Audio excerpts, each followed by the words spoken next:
Promise you guys that I was going to do a lecture, speed lectures on organizational decline.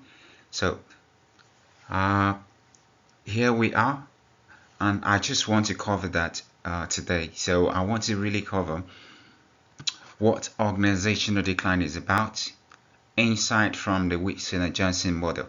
So we're going to look at the frameworks of Weitzel and Jonsson model, which is relevant to what you're currently working on. So we're going to use that to explore the concept of organizational decline. So, like you already know that the time that we're living, organization did not live in perpetuity, did not live forever. So, what are some of the signs that if you are a manager within an organization, that you can start to pick and unpack and use that to turn around the organization before it gets to a decline stage.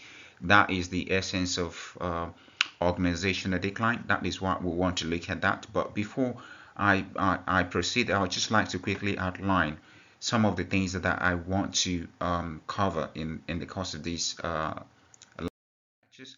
So currently, so you look at the outline. What I've got today is to cover what organizational decline is. We'll look at the Weitzel and Jonsson frameworks of organizational decline, and of course we'll take it from there to look at crisis chronology, definition of crisis for organizations, and how you apply the frameworks, how you apply the Weitzel and Jonsson models to manage any possible decline within an organization, or how to even recognize a decline within an organization. So that is what I'm going to cover today. Now, I put in this particular slide is very telling. The reason is that for every organizational decline, at the root of it is crisis. And there is the process view. The purpose of understanding the crisis process is that you're more likely to be a manager, and then you handle problems relating to crisis. And if you're currently a manager within an organization, chances are that you'll be dealing with crisis. And even at this time that I'm recording these particular lectures, you've got crisis in our hands with coronavirus, crisis, global pandemic going around, and is obviously affecting massive organizations. A lot of organizations are currently being affected, and that in itself is something that organizations and managers are trying to figure out. How do we actually manage this problem? How do we respond to the business impact from the coronavirus crisis? So like this type of crisis, organizations routinely face crisis from time to time, and the gap between the problems and the crisis is often determined by the magnitude of the effect of those crises. And one of the things that I often emphasize is the fact that an issue ignored is a crisis ensured. So if you ignore an issue within an organization, if you don't take it seriously, more likely chances are that you'll be dealing with crisis in the next couple of maybe weeks or months, maybe days to come, or who knows the timing. But in reality, you've got to make sure that you don't ignore an issue so that you don't have to deal with a crisis. Now let's continue. Very important. I've looked at looking at the that particular slide on charting the crisis process is not particularly relevant to the context of what I want to talk about today. But let's look at organizational decline, which is the subject of today. Now, organizational decline has been extensively theorized. A lot of people have come up with different definitions of what organizational decline is. But what I want to tell you is the fact that most of the literatures around this area have pointed to organizational decline to include a lack of awareness of environmental threats and internal weaknesses, or a lack of corrective action. That if something is going wrong, organizations do not take action. So that can have an impact on the organizations that can lead to a decline. And that decline can actually start, it can begin with lack of actions resulting from maybe failure to recognize the problems, or even recognition of the problem, but the organization actually failed to maybe take sufficient actions or do not have sufficient resources to address the problem. So that can be an issue there. More in summary, what I want to postulate is that organizations usually enter the state of decline when they fail to anticipate or possibly maybe even recognize or avoid, maybe possibly try to even neutralize or adapt to external or internal pressures that usually threaten the organization's long-term survival. We see that in a wide range of cases, from maybe Volkswagen emission scandals to other issues, that if corrective actions is not properly taken, that can have an impact on the organizations.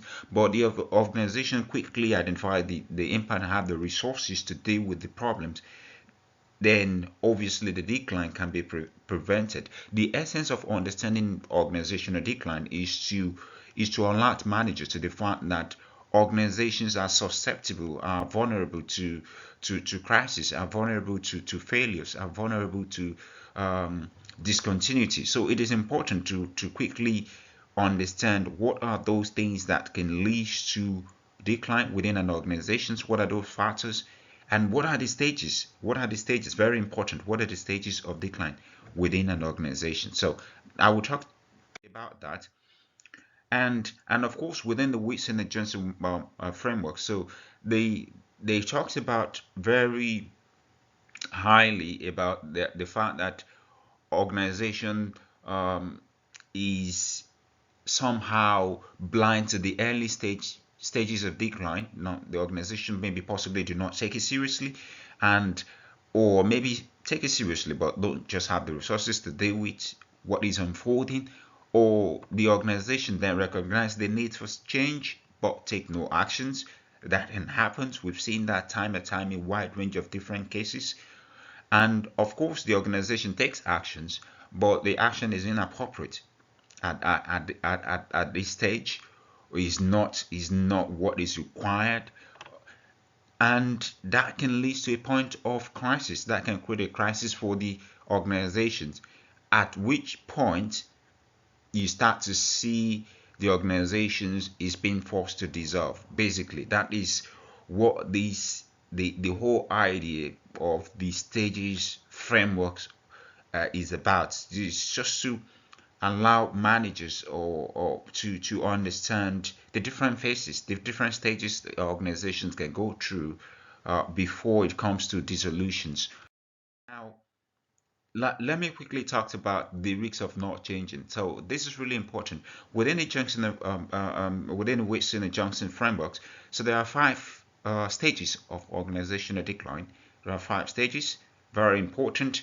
There is the blind stage, which is the blinded stage. There is the inaction stage, and of course there is also the faulty action stage, and you've also got the crisis stage, and finally the dissolution stage.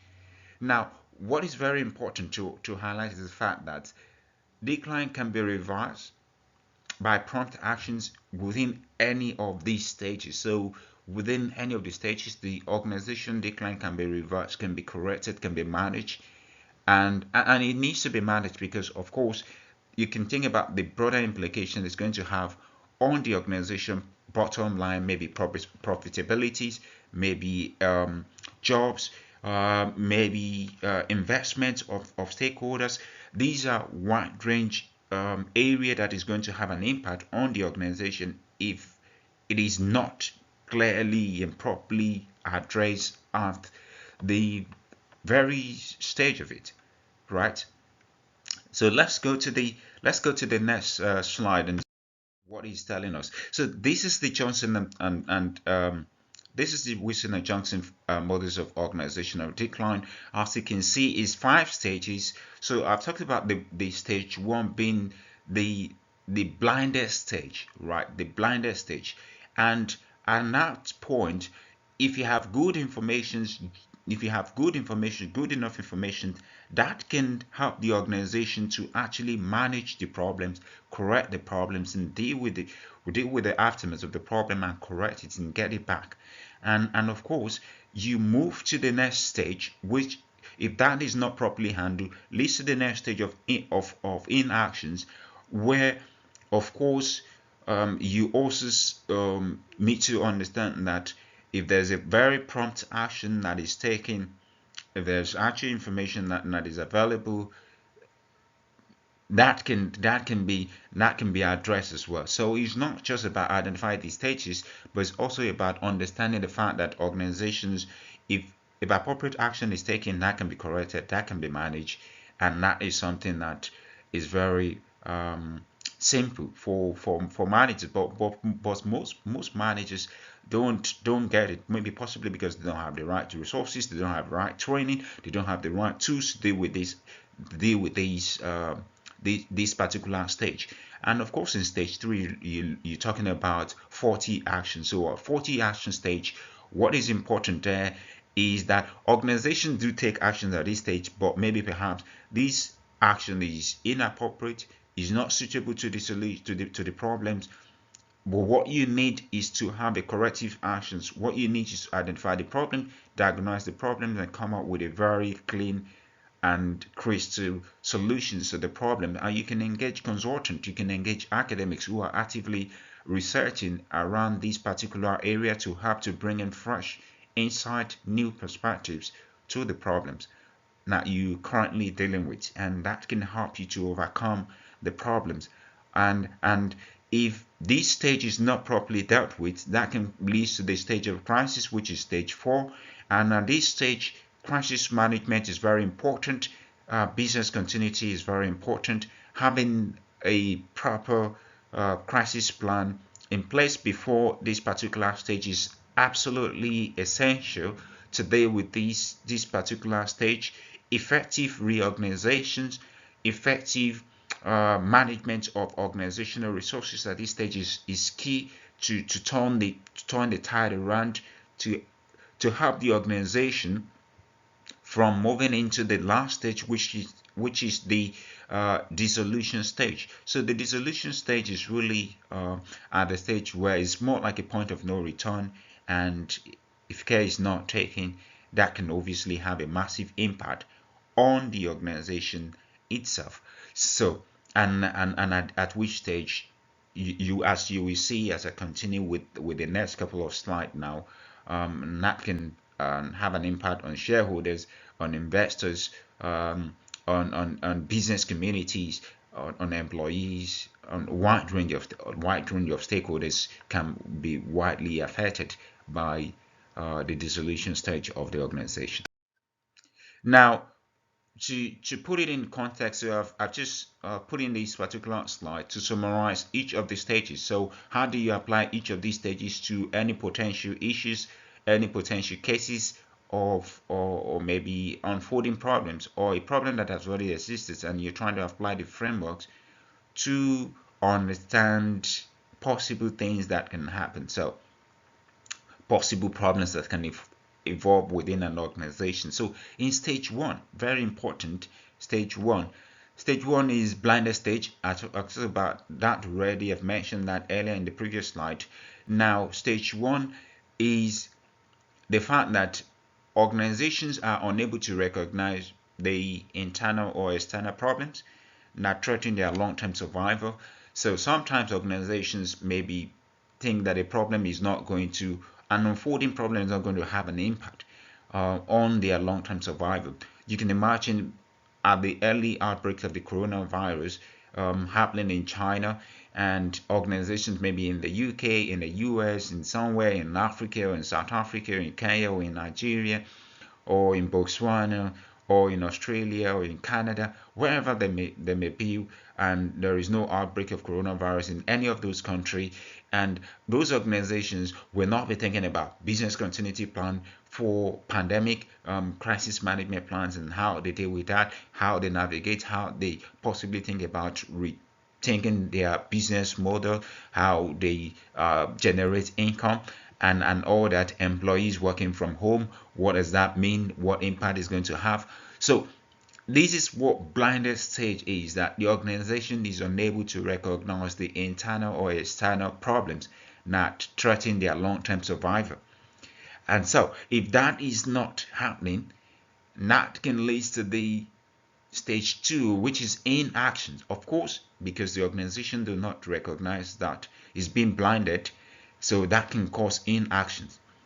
Despite you may have clear signs of deterioration of performance, top management takes little action to correct the problems, and that can mean a gap between the acceptable performance of the organization itself and also the actual performance that the organization is currently maybe experiencing.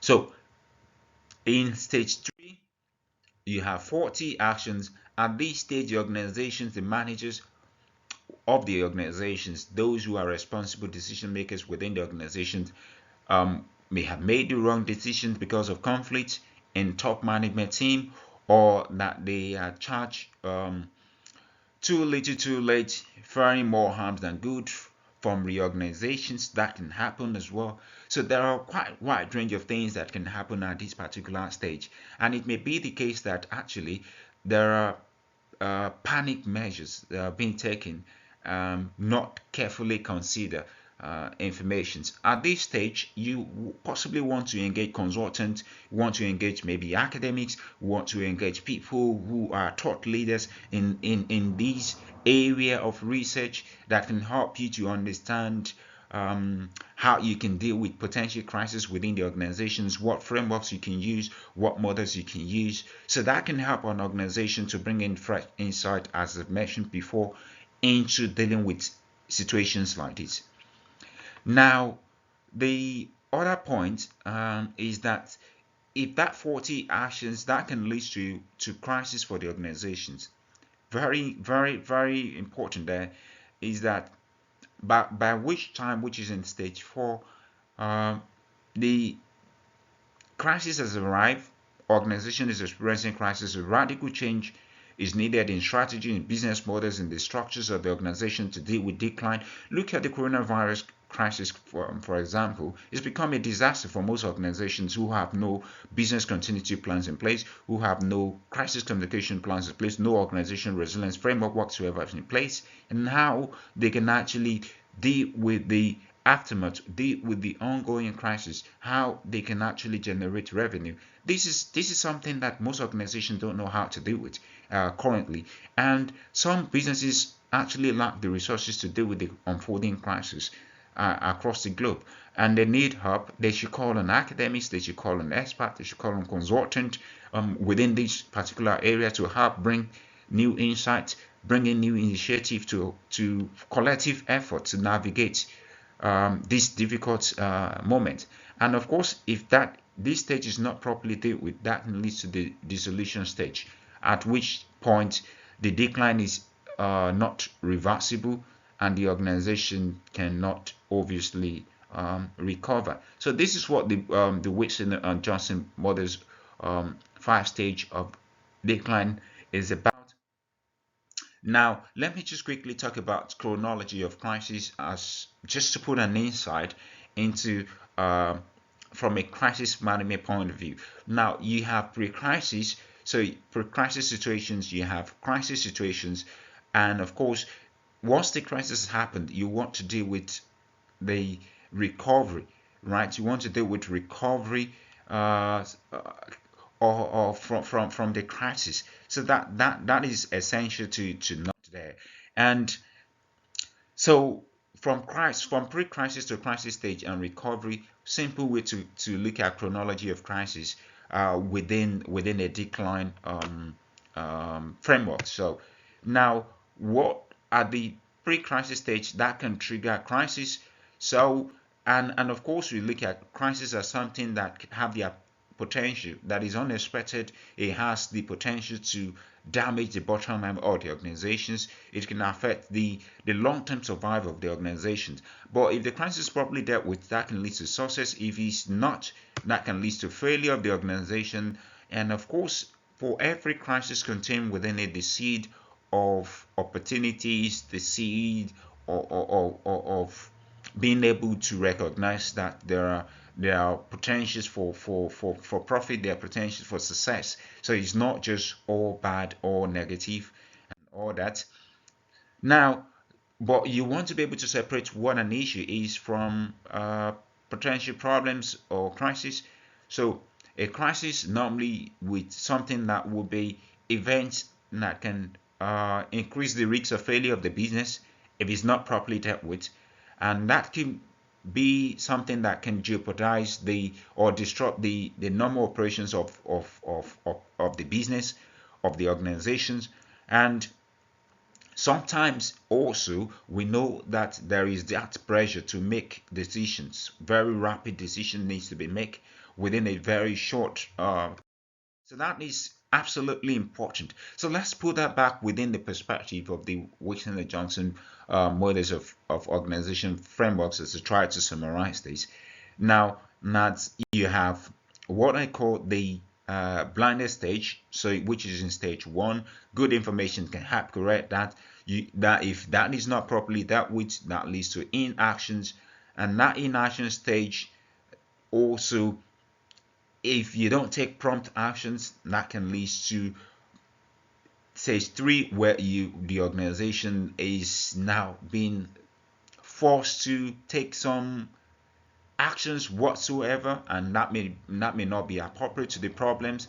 So if that happens, you then trigger crisis situations.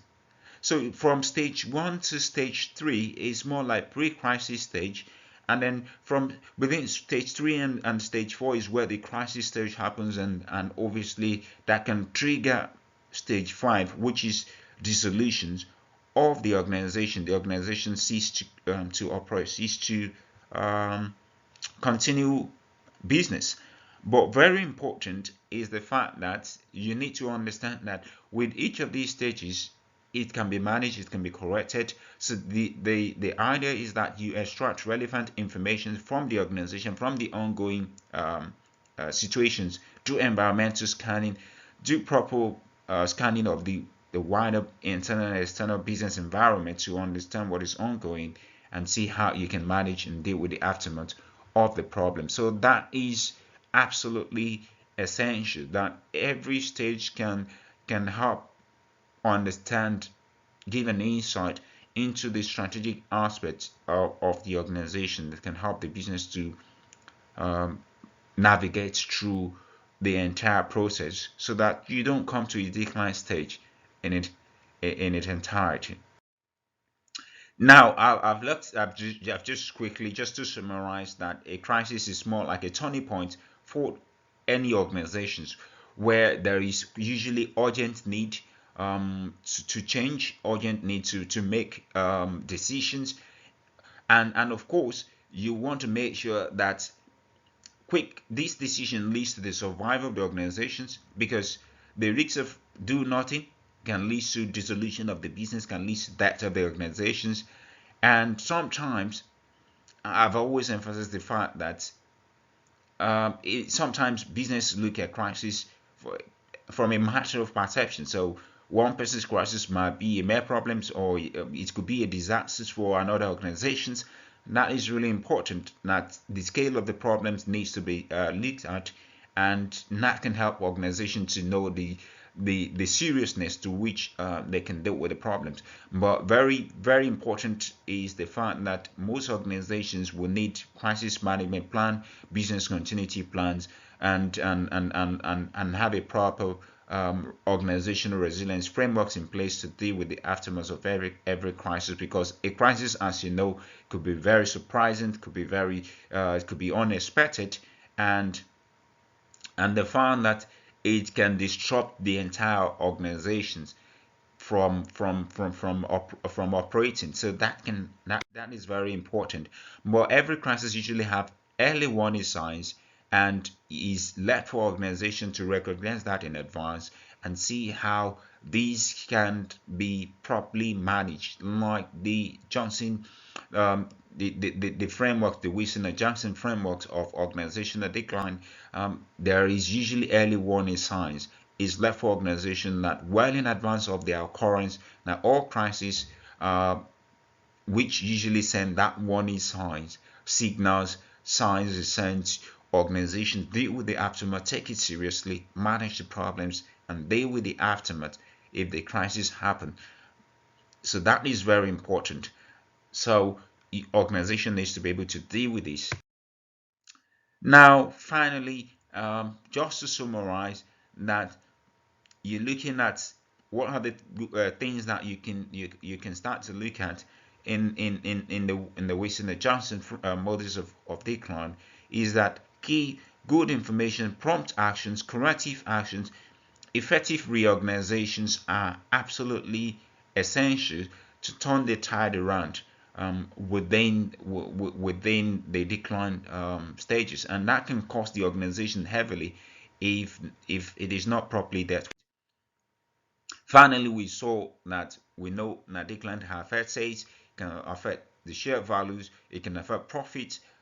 Oil is currently at all-time low in decades due to the coronavirus crisis, and so that is obviously meaning creating an impact for a large number of businesses, and that can lead to death of most organizations. Unfortunately, businesses need resources to be able to deal with these issues of crisis or decline, and of course time, reputations as well if it's not properly dealt with. So a wide range of areas can be affected, but your sales can be affected, but your time, but your costs, that can be affected in a very wide range of areas, wide range of things. So you need your costs, so the longer the time, the more cost to the organization. I think that's what this particular graph is trying to illustrate here, that the longer the time, all right, the higher the cost of the crisis. But if you take actions, it can be corrected, it can be dealt with, it can be managed, and you want to shorten the time, you want to shorten the curve from happening. So with proper monitoring and scanning and surveillance, you can actually deal with this incident of decline. You can do the wide range of things that organization can actually do.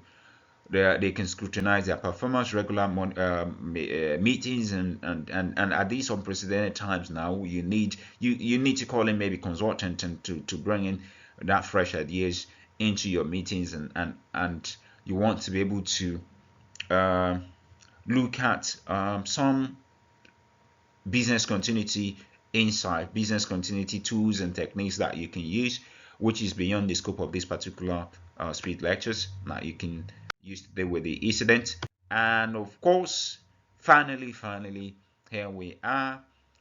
So normally, every crisis prepared organizations are found to share 8 similar attributes, and that revolt from the fact that risks is known and addressed very quickly. Risk identifications are usually mentioned that a risk that has not been identified cannot be managed.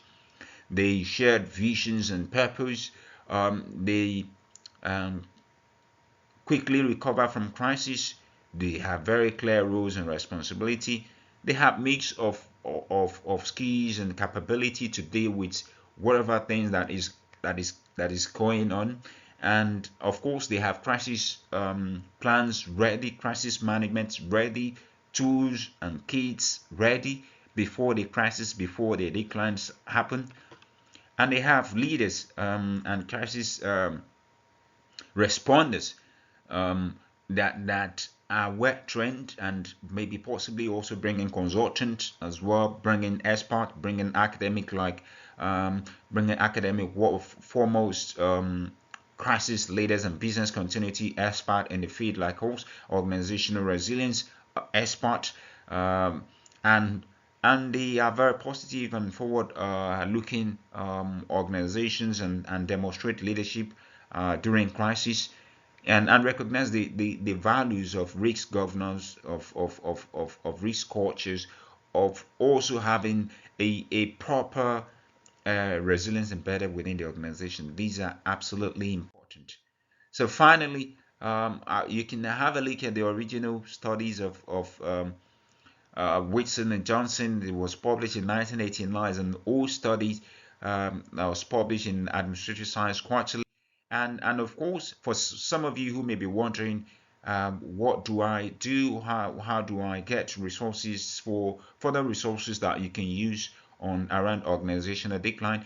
I will encourage you, if you go to sciencedirect.com and you put in organizational decline, there are well over 5 million articles that you can get, that you can download from there to address issues relating to get new insight relating to organizational decline. I hope that you find this particular slide useful, and if you haven't really subscribed to this channel, to my YouTube channel, please do.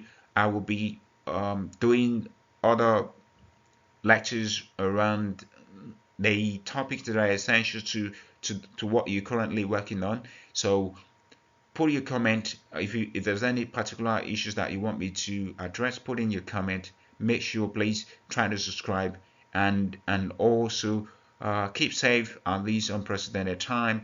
And I will see you maybe possibly at some point when all this is over.